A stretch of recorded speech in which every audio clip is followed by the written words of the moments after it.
आप बीजी देख रहे होंगे अपराधी कौन। पीछे पप्पू यादव साहब की तस्वीर लगी हुई है। पप्पू यादव साहब बिहार से निर्दलीय सांसद चुनकर आए हैं। अच्छा राजनीतिक करियर रहा उनका, अच्छा राजनीतिक जीवन रहा। आज पप्पू यादव साहब ने प्रेस कॉन्फ्रेंस करके असम के सीएम हिमंता बिस्वा शर्मा साहब पर गंभीर आरोप लगाए हैं। अपराधी होने का आरोप लगाया है, गुंडा कह दिया हिमंता बिस्वा शर्मा साहब को, कई तरह के गंभीर आरोप लगाए हैं। लेकिन सवाल यह उठता है कि वो सीएम है, पप्पू यादव सांसद हैं, अपराधी कौन है?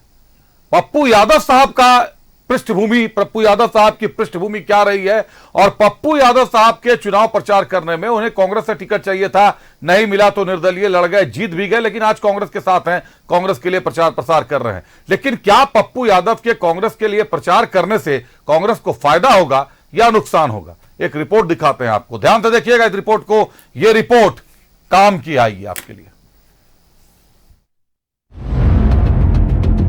इंडी गठबंधन के समर्थन में चुनाव प्रचार में उतरे निर्दलीय सांसद पप्पू यादव ने असम के सीएम पर गंभीर आरोप लगाए हैं। उन्होंने असम के सीएम पर कई आपराधिक और भ्रष्टाचार के मामले में शामिल होने का आरोप लगाया है। उल्फा को यह पैसा पहुंचाता था, 10 लाख रुपया इनका मंथली था उल्फा को देना। इन पर केस हुए, जबरन वसूली करते थे उल्फा के लिए। वहां पप्पू यादव ने असम के सीएम हिमंता बिस्वा शर्मा पर साधा निशाना। असम के सीएम को पप्पू यादव ने बताया गुंडा। उल्फा आतंकी संगठन को फंडिंग करने का भी लगाया आरोप। आरोप लगाने वाले पप्पू यादव का क्या रहा है इतिहास? अपराध से जुड़ी पृष्ठभूमि से उभरकर पप्पू यादव बने नेता। 1990 के दशक में अपराध के आरोपों के साथ राजनीति में रखे कदम। 2009 में लोकसभा चुनाव लड़ने की पप्पू यादव को पटना हाई कोर्ट ने नहीं दी अनुमति।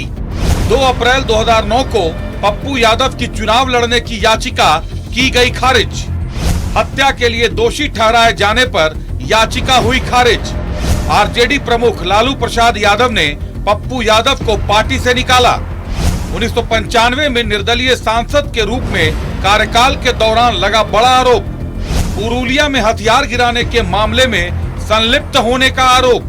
पुरुलिया कांड के मुख्य आरोपी किम डेवी को मदद करने का आरोप। 2008 में पप्पू यादव को हत्या के लिए ठहराया गया दोषी। 1998 में हुए अजीत सरकार हत्याकांड में विशेष अदालत ने दोषी ठहराया। अजीत सरकार थे बांग्ला भाषी, जिसके कारण बांग्ला भाषियों में भारी आक्रोश। झारखंड में है 1 करोड़ से ज्यादा बांग्ला भाषी वोटर्स। पप्पू यादव के चुनाव प्रचार के कारण 1 करोड़ बांग्ला भाषियों में विरोध की लहर। INDIA को फायदा पहुंचा रहे हैं पप्पू, या पप्पू से हो रहा गठबंधन को नुकसान? 2013 में पटना उच्च न्यायालय ने मामले में उन्हें बरी किया। CBI ने सुप्रीम कोर्ट में की है अपील दायर। 2015 में जेट एयरवेज की एक एयर होस्टेस को चप्पल से मारने की धमकी देने का आरोप। मई 2021 में पप्पू यादव की 32 साल पुराने अपहरण मामले में हुई गिरफ्तारी। 2019 के चुनावी हलफनामे के अनुसार पप्पू यादव के खिलाफ 31 मामले लंबित। 2024 में महज 5 सालों में आपराधिक मामलों की संख्या बढ़कर 41 हो गई। 12 अप्रैल 2023 को पटना की विशेष MP MLA अदालत ने फिर ठहराया है दोषी। भारतीय दंड संहिता की धारा 147 और 353 के तहत दोषी। 24 नवंबर 2023 को उन्हें उसी अदालत ने IPC की धारा 414 के तहत फिर ठहराया दोषी। पप्पू यादव ने भी दायर की है अपील याचिका। पप्पू यादव का क्या आपराधिक बैकग्राउंड रहा है, किस तरह की उनकी छवि रही है, सिर्फ बिहार और झारखंड नहीं पूरा देश जानता है। आज उन्होंने झूठे आरोपों की बौछार लगा दी हेमंत बिस्वा शर्मा साहब पर, और ये तो कांग्रेस में काफी दिनों तक थे। हेमंत बिस्वा शर्मा साहब उस समय कांग्रेसियों को ये आरोप नहीं दिखते थे, और ये सारे आरोप झूठे और बेबुनियाद हैं। दरअसल ना ये हार को देखकर इतने झुंझला गए हैं कि बेबुनियादी आरोप लगा रहे हैं। लेकिन इस बार पप्पू यादव जी, आपने गलत व्यक्ति से पंगा ले लिया है। हम अपनी लीगल टीम से कंसल्ट कर रहे हैं आपके झूठे मुकदमों के आरोपों, और आपने जो झूठे घटिया बयान दिया है उसको लेकर हम जो न्यायिक प्रक्रिया है उस पर भी विचार कर रहे हैं, चुनाव आयोग पर भी जाने पर। विचार कर रहे हैं, लेकिन आपने राजनीति को शर्मसार किया। पप्पू यादव पर अजीत सरकार की हत्या करने का आरोप लगा था, जिससे झारखंड के बंगाली समुदाय में खासा आक्रोश देखा जा रहा है। ऐसे में पप्पू यादव के प्रचार से कांग्रेस को फायदा होगा या नुकसान, ये देखना कांग्रेस को गंभीरता से चाहिए। न्यूज़ 11 भारत के लिए रांची से विपिन के साथ ब्यूरो रिपोर्ट। तो पप्पू यादव साहब, बिहार झारखंड का शायद ही कोई ऐसा व्यक्ति होगा जो लालू प्रसाद यादव जी, पप्पू यादव जी, साहबुद्दीन साहब जी और कई जी ऐसे हैं जिनको ना जानता हूं। ये सारे जी को जानते हैं हम लोग, सारे साहब लोगों को मीडिया भी जानती है बिहार झारखंड की, और लोग भी जानते हैं। पप्पू यादव साहब कांग्रेस का प्रचार प्रसार कर रहे हैं। आरजेडी के साथ कांग्रेस चुनाव लड़ रही है। आरजेडी पप्पू यादव को निष्कासित कर चुकी है, पहले ही निकाले जा चुके हैं पप्पू यादव साहब। अब कांग्रेस के साथ जुड़े हैं तो कांग्रेस ने उन्हें टिकट नहीं दिया, निर्दलीय लड़े पप्पू यादव। आज उन्होंने आरोप लगाया है कि हिमंता बिस्वा शर्मा गुंडा है, लेकिन पप्पू यादव क्या है? यह एक बड़ा सवाल खड़ा हो गया है सियासी गलियारे में कि जिन पर 41 मामले विचाराधीन है, जो खुद हत्याकांड के एक आरोप में सजा याफ्ता है, उनको विशेष अदालत ने सजा दी, उच्च न्यायालय ने उनको बरी किया, लेकिन उसके बावजूद सीबीआई ने गिरफ्तारी के लिए फिर से सुप्रीम कोर्ट में अपील दायर की है। अभी मुश्किलें टली नहीं है, लेकिन जो मरे थे, जिनकी मौत हुई थी, वो थे अजीत सरकार, एक बांग्ला भाषी।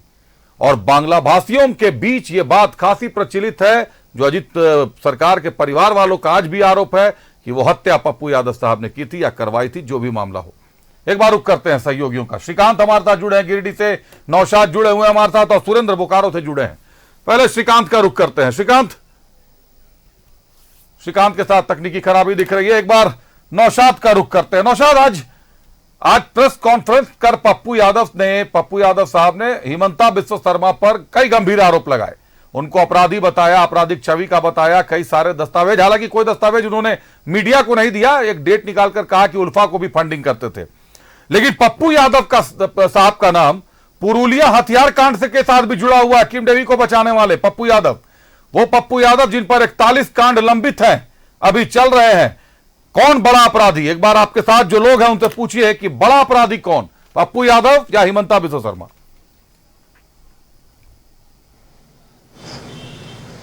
देखिए अभिषेक, चुनाव के नजदीक आते ही जो नेता हैं का जनप्रतिनिधि है, वो अपने मर्यादा का ख्याल नहीं रख रहे हैं और अनर्गल बयान देने से बाज नहीं आ रहे हैं। ये वही पप्पू यादव हैं जिन पर 4 दर्जन से अधिक मुकदमे दर्ज है, और कहा जाता है ना कि कहावत है कि चलनिया बोले सुपुआ में जिसके पास उतना छेद है। तो वही होता है कहानी कि जिस तरह से पप्पू यादव ने जो आरोप लगाए हैं, कहीं ना कहीं ये कहीं नहीं आने वाले समय में उनके लिए मुसीबत बन सकती है। पप्पू यादव जो कभी आरजेडी के पास जाते थे, आरजेडी ने उन्हें निष्कासित किया, एक विस्फोटक बयान के लेकर वो एक तरह से हीरो बनना चाहते हैं झारखंड में। झारखंड के ऊपर कई मुकदमे उनके ऊपर दर्ज है। अजीत बाबू के भी सबसे बड़ा मामला है कि अजीत बाबू हत्या का आरोप है उनके ऊपर।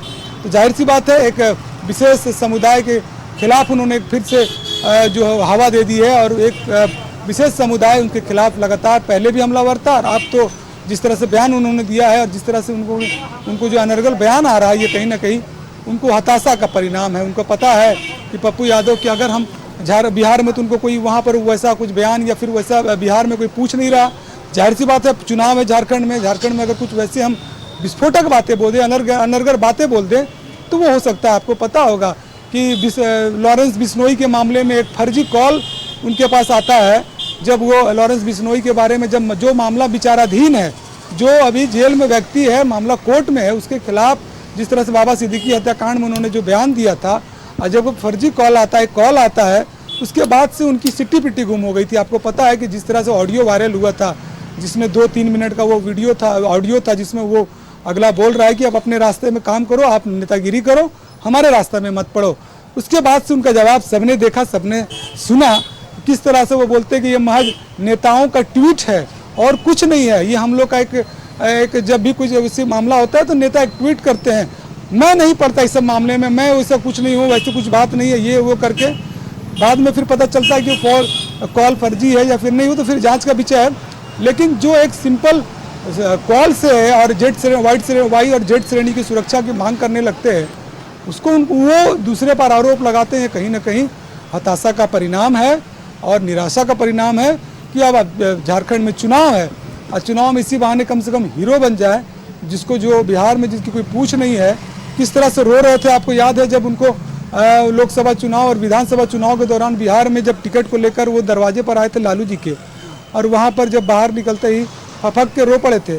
तो इस तरह की बातों से बचना चाहिए, हमारा यही सलाह है। और हम लोग यही कह सकते हैं कि आप राजनीति जरूर करें, लेकिन बड़ा आरोप और बिना तथ्यों के, आपके पास ना कोई लेटर था ना आपके पास कोई चिट्ठी थी और आपने सीधे मुंह में जो आया बोल दिए, वो इस तरह का से बड़े नेता हैं और प्रभारी हैं झारखंड के, और उन पर इस तरह का आरोप लगाना कहीं न कहीं से बचने की ज़रूरत है। और ऐसे भी बीजेपी तैयार है पूरी तरह से उन पर मुकदमा करने के लिए और उन पर जो आरोप लगाया है उसको लेकर। तो ये झारखंड में एक कह सकते स्टंट करने का मूड में है और सोच रहे हैं कि स्टंट करके वो हीरो बन जाएं। चूंकि झारखंड बिहार एक है तो जाहिर सी बात है वो सोचते होंगे कि आने वाले समय में झारखंड में भी राजनीति की तैयारी करें। बिल्कुल नौशाद, कहीं ना कहीं एक राजनीतिक जमीन तैयार करने का प्रयास है। अपनी पार्टी भी एक बार बनाया था उन्होंने। एक बार बने रहिएगा नौशाद, सुरेंद्र बोकारो से जुड़े हुए हैं। सुरेंद्र, अजीत सरकार हत्याकांड कौन नहीं जानता, विभाजित बिहार का सबसे बड़ा हत्याकांड था अजीत सरकार हत्याकांड। अजीत सरकार साहब एक बांग्ला भाषी थे, बंगाली समुदाय से आते थे, और आज झारखंड में 1 करोड़ बंगाली समुदाय के लोग हैं कम से कम। एक आक्रोश देखा जा रहा है बांग्ला भाषियों में कि जिसने हत्या की, एक मासूम इंसान की है अजीत सरकार साहब की, आज जिस पर हत्या का आरोप है, जिसको जो सजा याफ्ता हुआ हत्याकांड में, बाद में उसको उच्च न्यायालय ने बरी किया, लेकिन सीबीआई फिर से सुप्रीम कोर्ट गई है क्योंकि सीबीआई के पास पुख्ता सबूत हैं। आरोप में अभी भी पप्पू यादव घिरे हुए हैं। वो हत्याकांड के आरोपी को लेकर कांग्रेस वोट मांग रही है, महिलाओं के पास जा रही है, बांग्ला भाषियों के पास जा रही है। क्या लगता है, ये 1 करोड़ वोट का नुकसान कांग्रेस उठाना चाहेगी, या बंगाली समुदाय क्या एकजुट नहीं होंगे कि एक बंगाली व्यक्ति की हत्या की गई है उसको इस तरीके से भूल जाएंगे लोग? देखिए अभिषेक, आपका कहना बिल्कुल सही है। जिस तरह से आज पप्पू यादव ने हेमंतवा विश्व शर्मा पर जिस तरह से छीटाकशी की है प्रेस कॉन्फ्रेंस कर, और हम कह सकते हैं कि चुनाव आते ही जो नेता है अपनी मर्यादाओं को भूल जाते हैं। ये पप्पू यादव को कौन नहीं जानता है। जब बिहार में लालू यादव की सरकार होती थी तो लालू यादव के चहेते हुआ कर पप्पू यादव, उस समय उन्होंने क्या कर्मकांड किया है, क्या लोगों को नहीं पता है? 40 से अधिक मुकदमे उन पर है। अगर हम बंगाल की बात करें, जो एक केस में वो हत्या आरोपी भी है, और जिस तरह से झारखंड के चुनाव में आकर वह हेमंत विश्व शर्मा जो असम के मुख्यमंत्री हैं, उन पर इस तरह से उन्हें गुंडा कहना, बदमाश कहना, ये कहीं से शोभा नहीं देता है। हालांकि उन्होंने कई पेपर किसी को दिखाया नहीं गया।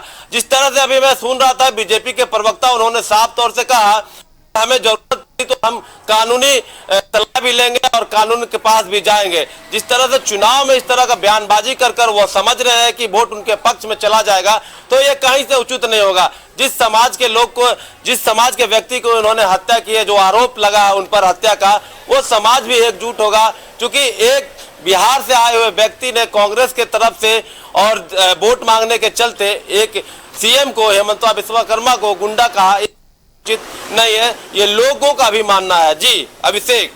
बिल्कुल सुरेंद्र, बने रहिएगा। सुरेंद्र आप बने रहिएगा। नौशाद हमारे साथ वक्त एक छोटे से ब्रेक का है, एक ब्रेक ले लेता हूं। एक बार फिर से अपने सहयोगियों से जुड़ूंगा इस छोटे से ब्रेक के बाद और उनसे समझूंगा कि आखिर क्या कारण है कि 2019 के हलफनामे में पप्पू यादव पर 31 मामले लंबित थे, लेकिन 5 सालों में 2024 के हलफनामे में ये मामले बढ़कर 41 हो गए। तो क्या एक अपराधी छवि के व्यक्ति को लेकर, एक दबंग छवि के व्यक्ति को लेकर कांग्रेस किस वोटर्स को लुभाने का प्रयास कर रही है? रुक करते हैं अपने अतिथि का। सुरेंद्र हमारे साथ हैं। सुरेंद्र, एक मामला जो सामने आ रहा है, कई गंभीर आरोप लगे हैं, लेकिन पिछले अगर पप्पू यादव को देखें आप, तो लालू प्रसाद यादव ने पप्पू यादव को पार्टी से निष्कासित कर दिया था, बाहर का रास्ता दिखा दिया, कांग्रेस ने भी टिकट नहीं दिया उनको। ऐसे में पिछले 5 सालों में 2019 के हलफनामे में पप्पू यादव पर 31 मामले लंबित थे। अभी उन पर 2024 के हलफनामे में 41 मामले लंबित हैं, 41 मामले पेंडिंग हैं। ऐसे में एक आपराधिक छवि के व्यक्ति को या दबंग छवि के व्यक्ति को लेकर कांग्रेस चुनाव का प्रचार प्रसार जो कर रही है, क्या ये किस तरीके की राजनीति है? क्या यादव जाति को लुभाने की राजनीति है? तो लालू प्रसाद यादव से बड़े नेता तो कोई नहीं है झारखंड में या बिहार में। उन्होंने तो लालू प्रसाद के निष्कासित किए हुए हैं पप्पू यादव, फिर यादव जाति वाले कैसे स्वीकार करेंगे पप्पू यादव को? सुरेंद्र, कहना बिल्कुल सही है, चुनाव का समय है और कांग्रेस और जो इंडिया गठबंधन के लोग पप्पू यादव को झारखंड में बुलाकर कहीं ना कहीं यादव समाज के वोट को अपना अपील कर रहे हैं कि उनके पक्ष में। लोकसभा चुनाव में भी आए थे और आपने देखा था कि क्या से कांग्रेस और इंडिया गठबंधन के जो लोग हैं उन्हें स्टार प्रचारक के रूप में मान रहे हैं, लेकिन जो यहाँ की जनता है, झारखंड की जनता है, जो झारखंड में यादव रहे हैं, ठीक है, कहीं आते होंगे, लेकिन सुरेंद्र आपको एक बार रोकना चाहेंगे। हमारे साथ बीजेपी के प्रदेश प्रवक्ता प्रतुल सहदेव जी भी जुड़ गए हैं फोन लाइन पर, एक बार बने रहिएगा सुरेंद्र हमारे साथ। प्रतुल, अभी वही सवाल मैं प्रतुल जी सुरेंद्र से पूछ रहा था, सवाल अब आपसे पूछ लेता हूं कि ये दबंग छवि के एक आपराधिक छवि है। 31 मामले 2019 में लंबित थे, 2024 में इन पर 41 मामले लंबित हैं, मतलब पिछले 5 साल में 10 मामले और जुड़ गए इनके साथ आपराधिक मामले। तो ऐसे दबंग छवि की व्यक्ति को लेकर कांग्रेस किस वोटर्स को लुभाना चाहती है? प्रतुल, देखिए, कांग्रेस की तो इतिहास ही रहा है कि कभी महात्मा गांधी के पद चिन्हों पर चलने वाली कांग्रेस अब राहुल गांधी के काल में इनकाउंटर की बात करती है अपने नेताओं की। अभिषेक, मैंने आपको कल भी आपके चैनल में दिखाया था वो न्यूज कि किस तरीके से डॉक्टर अजय कुमार अपने ही पार्टी के नेता सुनील सिंह का कह रहे थे कि मैंने 350 इनकाउंटर किया, तुम्हारा भी कर देंगे। और अब देखिए पप्पू यादव, वो आप जो पप्पू यादव की क्या छवि है ये पूरा देश जानता है। एक व्यक्ति जिसका लंबा आपराधिक इतिहास रहा है, वो देश के सबसे लोकप्रिय मुख्यमंत्रियों में एक हेमंत विश्व शर्मा पर अनर्गल आरोप लगा रहे हैं, घटिया राजनीति कर रहे हैं, सारे झूठे मुकदमों का वो जिक्र कर रहे हैं। आप अगर हेमंत विश्व शर्मा के हलफनामा को देखें जो उन्होंने पिछले असम के चुनाव के नामांकन के समय दिया था, किसी मामले का जिक्र नहीं है जो भी इन्होंने जिक्र किया है पप्पू यादव ने, सिर्फ झूठ की खेती कर रहे हैं। और पप्पू यादव से हेमंत विश्व शर्मा जैसे लोकप्रिय नेताओं को सर्टिफिकेट की आवश्यकता नहीं, लेकिन अगर पप्पू यादव ने ये घटिया बयान दिया है, हमारी लीगल टीम लगातार एक्सप्लोर कर रही है, हम सारे कानूनी विकल्प और चुनाव आयोग जाने के विकल्प को खुला रखेंगे, लेकिन कांग्रेस की आज असलियत और एक्सपोज हो गई। साहब, ये तो इनका खाता भी लगता नहीं खुलेगा। और ये ऐसे नेताओं को बैठाकर भाषण दिलवा रहे हैं एक ऐसे व्यक्ति के बारे में जिसने आसाम ही नहीं पूरे देश में ख्याति प्राप्त की है, हेमंत विश्व शर्मा जी के बारे में। ऐसे ऐसे लोगों का कोई हैसियत नहीं राजनीतिक। प्रतुल जी, एक सवाल आपसे है। एक हत्या हुई थी 1998 में, अविभाजित बिहार में सबसे बड़ी हत्या थी अजीत सरकार की हत्या। अजीत सरकार बांग्ला भाषी थे और झारखंड में 1 करोड़ से ज्यादा बांग्ला भाषी लोग हैं। क्या बंगाली समुदाय अजीत सरकार की उस बेरहम नृशंस हत्या को भूल जाएगा जिसके मामले में विशेष अदालत ने पप्पू यादव को दोषी ठहराया था? बाद में पप्पू यादव को पटना उच्च न्यायालय ने बरी किया, लेकिन सीबीआई एक बार फिर से सर्वोच्च न्यायालय गई है इनकी बरी करने के आदेश को चुनौती देते हुए। प्रतुल सहदेव जी, हत्या को कौन भूल सकता है? और सीधे तौर पर पप्पू यादव पर आरोप लगा था, अभी मामला न्यायालय में लंबित है, इससे ज्यादा बोलने की आवश्यकता नहीं है। लेकिन अजीत सरकार का जिस व्यक्ति पर हत्या का आरोप लगा हो, जो दबंगई का किसी समय बिहार में प्रतीक हो, जो गुंडई का प्रतीक था, जो क्रिमिनल बैकग्राउंड का था, वो एक लोकप्रिय, अति लोकप्रिय मुख्यमंत्री पर इसलिए आरोप लगा रहा है ना कि वो सनसनी पैदा करना चाहता है। अभिषेक, वो न्यूज चैनलों में कुछ देर के लिए बने रहना चाहता है। अरे पप्पू यादव को तो उनकी पत्नी ने कह दिया कि मेरा इनसे कोई नाता नहीं, उनके बच्चों ने कह दिया मेरा इनसे कोई नाता नहीं। तो जो व्यक्ति अपने ही परिवार से 2 वर्षों से नाता नहीं रखा हो, वो दूसरों पर आरोप लगा रहा है। तो आप कहना क्या चाह रहे हैं कि कांग्रेस झारखंड में गुंडा राज लाना चाह रही है? बिल्कुल। डॉक्टर अजय कुमार अपने ही कार्यकर्ता का इनकाउंटर करने की बात करते हैं। सुनील सिंह कल वो मेरे बगल में बैठे थे, वो भी कांग्रेस के पैनलिस्ट है। वो लोग डॉक्टर अजय कुमार ने स्पष्ट कहा था ना, पप्पू यादव जो एक समय माफिया डॉन थे बिहार के, अब वो चुनाव जीत गए, पर चुनाव जीतने से कानून के न्यायालय में आपका मुकदमा समाप्त नहीं हो जाता। अब देखते अजीत सरकार एक अति लोकप्रिय बंगला भाषी नेता थे, बहुत उनकी लोकप्रियता थी, उनका हत्या का आरोप पप्पू यादव पर लगा था। आज उनको कांग्रेस ने बैठाकर झारखंड के तमाम बंगला बोलने वाले लोगों का अपमान किया है, सर्वोच्च न्यायालय क्या रुख लेती है वो तो समय होगा, लेकिन एक नैरेटिव कांग्रेस ने दे दिया। साहब मुझे बंगला भाषियों से कोई मोहब्बत नहीं, मैं तो अजीत सरकार का जिसके ऊपर हत्या का आरोप लगा था उसको बैठाऊंगा और उनसे अनर्गल बयानबाजी करवाऊंगा। एक आरोप जो उन्होंने लगाए सब तथ्यहीन है, झूठे आरोप लगाए, और कांग्रेस वाले सब जितने बगल में बैठे थे वो हंस रहे थे। साहब बेशर्मी की याद हो गई। मैंने कहा ना, राहुल गांधी के समय में कांग्रेस का बेड़ा गर्क हो गया। झारखंड में झारखंड मुक्ति मोर्चा की नैया तो डूबी रही है, और जो थोड़ी बहुत कसर थी ना तो उस नाव में बड़ा सा छेद पप्पू यादव जैसे कांग्रेसियों ने और कांग्रेस पार्टी ने कर दिया। जी अभिषेक, चलिए बहुत धन्यवाद प्रतुल आपका हमसे जुड़ने के लिए, तमाम बातें जो आपने हमसे कही, बहुत धन्यवाद उसके लिए।